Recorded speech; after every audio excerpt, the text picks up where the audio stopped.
राम राम जय राजा राम, राम राम जय सीता राम, राम राम जय राजा राम, राम राम जय सीता राम, सीता राम सीता राम, पतित पावन सीता राम, सीता राम सीता राम, पतित पावन सीता राम।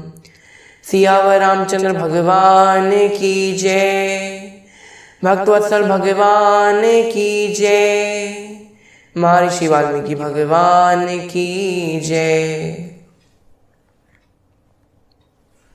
तो भक्तों, जिस प्रकार पिछले भाग में हमने जाना कि आखिर सुबाहु और मारीच कौन कौन सी दो बुराइयां हैं हमारे अंदर की, और भगवान श्री राम ने सुबाहु का अंत क्यों किया और मारीच को क्यों छोड़ दिया, यानी मारीच का भगवान ने अंत नहीं किया था, केवल उसको 100 योजन दूर समुद्र में फेंक दिया था। तो आखिर भगवान ने मारीच को छोड़ क्यों दिया और केवल सुबाहु का ही अंत क्यों किया, इन सब के बारे में हम पिछले भाग में बता चुके हैं। यदि आपने उसको नहीं देखा तो आप उसे देख सकते हैं। यहाँ पर अब विश्वामित्र जी श्री राम से अतिशय प्रसन्न हो जाते हैं। इसके पश्चात श्री विश्वामित्र जी राम जी से कहते हैं कि राम, हमें जनकपुरी को जाना होगा, यानी अब हमें मिथिला नगरी की ओर प्रस्थान करना चाहिए, क्योंकि मिथिला नगरी के जो राजा हैं जनक, वो धनुष यज्ञ कर रहे हैं और उन्होंने धनुष यज्ञ में हमें आमंत्रण दिया है। तो हम चाहते हैं कि तुम भी हमारे साथ चलो, तुम दोनों भाई राम और लक्ष्मण, तुम दोनों भी हमारे साथ चलो, हमें बहुत खुशी होगी। यहाँ पर भगवान श्री राम गुरुदेव की आज्ञा का पालन करते हुए गुरुदेव जी से कहते हैं ठीक है गुरुदेव जी। यहाँ पर अब भगवान आगे कौन कौन से चरित्र करते हैं, तो अब हम उन चरित्रों में प्रवेश करेंगे। तो आइए आज की कथा को आरंभ करते हैं।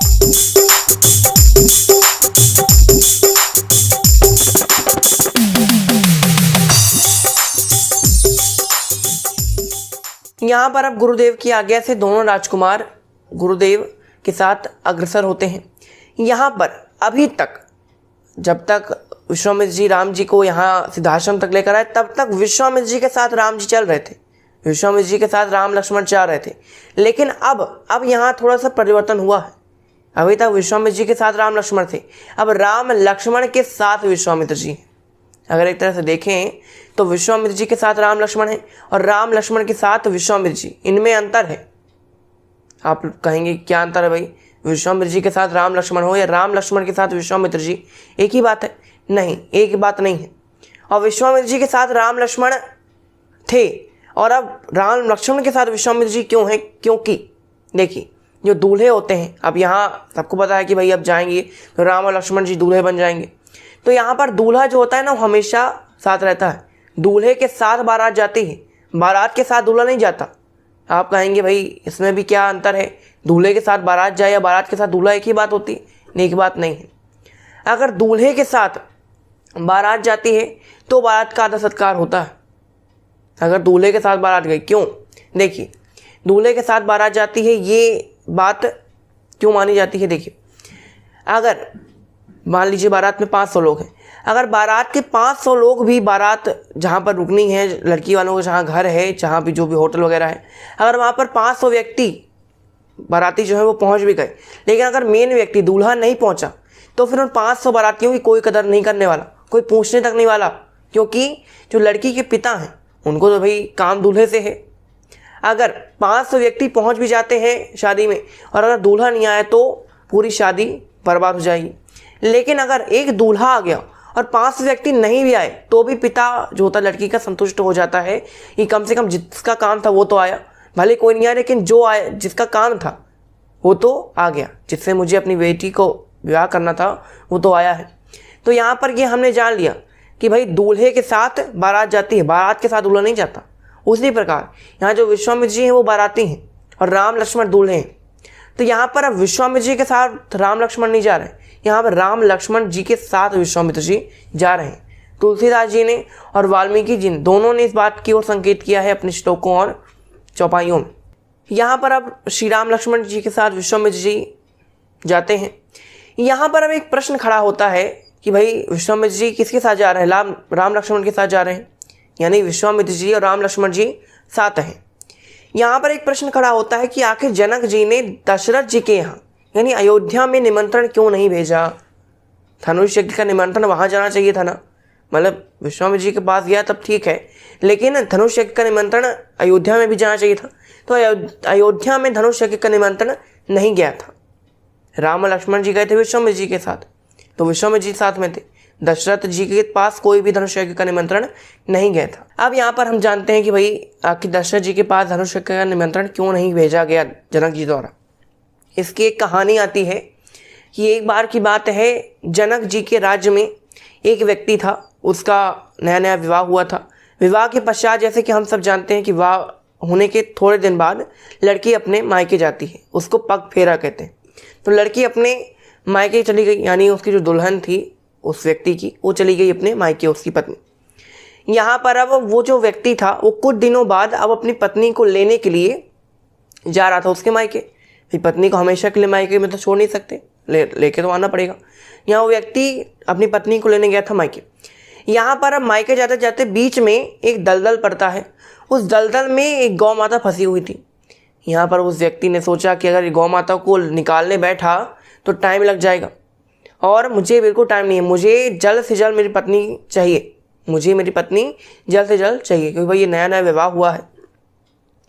यहाँ पर गौ माता को उसने बिल्कुल तरस नहीं खाई, ऊपर से गौ माता के पीठ पर पैर रखकर उस दलदल को पार कर कर वो व्यक्ति आगे बढ़ गया। यहाँ पर अब गौ माता ने उस व्यक्ति को श्राप दिया कि तुमने मुझे अनदेखा किया है, तुमने मुझे अनदेखा किया है। मैं तुमको श्राप देती हूँ कि जिसके लिए, जिसको देखने के लिए तुम जा रहे हो, जैसे ही तुम उसको देखोगे वैसे ही तुम्हारी जो आंखें हैं वो फूट जाएंगी, यानी तुम नेत्रहीन हो जाओगे, क्योंकि मुझे तुमने अनदेखा किया है तो तुम अब कभी भी देख नहीं पाओगे। यहाँ पर ये श्राप उस व्यक्ति ने सुन लिया। गौ माता ने जो श्राप दिया था, ये श्राप पूरे आकाश में गूंजना प्रारंभ हो गया। गौ माता बोल नहीं सकती, लेकिन उनका जो श्राप था पूरे आकाश में गूंजना प्रारंभ हो गया।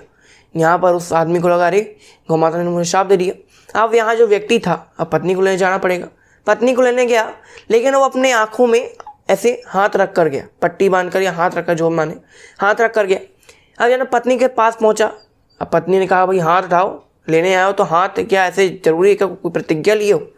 तो उस व्यक्ति ने कहा, नहीं, मुझे गौ माता ने श्राप दिया है कि अगर मैं तुमको देखा तो मेरी आंखें फूट जाएंगी, मैं नेत्रहीन हो जाऊंगा। पत्नी ने कहा, तुम चिंता मत करो, हमारे देश के जो राजा हैं जनक, वो बड़े प्रतापी हैं, अगर तुम्हारी आंखें फूट भी गई तो कैसा ना कैसे करके वो तुम्हारी आंखों को वापस ले आ देंगे। वो बड़े परमात्मा हैं, बड़े धर्मात्मा हैं, वो भगवान को भी यहाँ नीचे उतार सकते हैं, भगवान शिव की उन पर बड़ी कृपा है। तो तुम देख लो, मुझे चिंतित मत हो, मैं तुम्हारी आंखें दोबारा वापस दिलवा के रहूँगी कैसे भी करके, बस तुम मेरे को एक बार देखो। यहाँ जैसे उसने आंखें खोली, अब यहाँ जैसे आंखें खोली वैसे ही गौ माता के श्राप वश उसकी आंखें फूट गई, नेत्रहीन हो गया वो। यहाँ पर अब वो जो पत्नी थी उसकी, वो पत्नी पहुँचती है महाराज जनक के महल में। महाराज जनक से कहती है कि महाराज जनक, आप बड़े धर्मात्मा राजा हैं और हम आपके नगर के वासी हैं। आपके नगर में एक वासी, जो आपके नगर का एक व्यक्ति है, वो गौ माता के श्राप वश अंधा हो गया है। तो अब आपका ये जिम्मेदारी बनती है, आपकी जिम्मेदारी है कि अब आप उसको नेत्रहीन से दोबारा नेत्रवान करेंगे। अब यहाँ पर जनक जी ने कई सारे अनुष्ठान आदि करवाए, उन्होंने कई सारे पंडितों को बुलाया, अर्थशास्त्री, वेद शास्त्री, जितने शास्त्री थे सब शास्त्रियों को बुलाया, पूछा कि भाई इसका क्या उपाय है, कैसे ये गौ का दोष दूर होगा, गौ माता का श्राप कैसे निवारण होगा। तब एक वेद शास्त्री ने कहा कि अगर कोई पतिव्रता स्त्री, चलनी जानते हैं, आटा चाला जाता है ना, आटे को चाला जाता है, इसके पश्चात आटे को यूज़ करते हैं, तो आटे को छानने वाली चलनी या छलनी जो भी कहें, तो चलनी में कोई अगर पानी भरकर, गंगा जल उस चलनी में भरकर उस व्यक्ति की आंखों में छिड़क दे तो उसकी आंखें दोबारा वापस आ जाएंगी। अब यहाँ पर पतिव्रता स्त्री तो कहीं थी जनक के जी के राज्य में, लेकिन सबको अपनी अपनी क्षमता पर संदेह था कि भाई चलनी में पानी कौन लाएगा, और गंगा जी जो हैं वो जनक जी के राज्य से दूर हैं, गंगा जी जनक जी के राज्य में नहीं बहती, वो उनसे दूर बहती। तो यहाँ पर उसने, उस व्यक्ति कोई भी स्त्री है, तो यहाँ पर अब स्त्रियों ने सोचा कि भाई कौन जाएगा चलनी में पानी लेके, वो भी थाली और प्लेट होती, कटोरी हो, समझ में आता, चलनी में पानी गिर जाएगा। किसी को भी अपने पति पतिव्रता नारी होने का कोई भी अपनी पतिव्रता नारी होने पर संदेह था, उनको भरोसा नहीं था कि मैं ऐसा कर सकती हूँ। यहाँ पर जो उस व्यक्ति की पत्नी थी वो भी इस बात में पीछे हो गई, उसने कहा भाई मैं ऐसा नहीं कर सकती।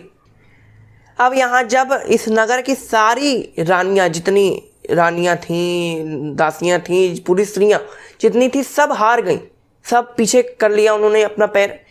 तब यहाँ पर उस व्यक्ति के ऊपर दुविधा आई कि भाई उसकी पत्नी ने उसको नेत्रहीन करवा दिया। जब उसने कहा कि भाई मैं तुमको नहीं देखूंगा, फिर भी उसकी पत्नी ने उसको दिखवाया अपने आप को। अब यह वो नेत्रहीन हो गया तो वो उसकी पत्नी उसके पीछे आ गई, मतलब पत्नी ने कहा कि भाई मैं ऐसा काम नहीं कर सकती, भाई चलनी में गंगा जल कौन भरेगा।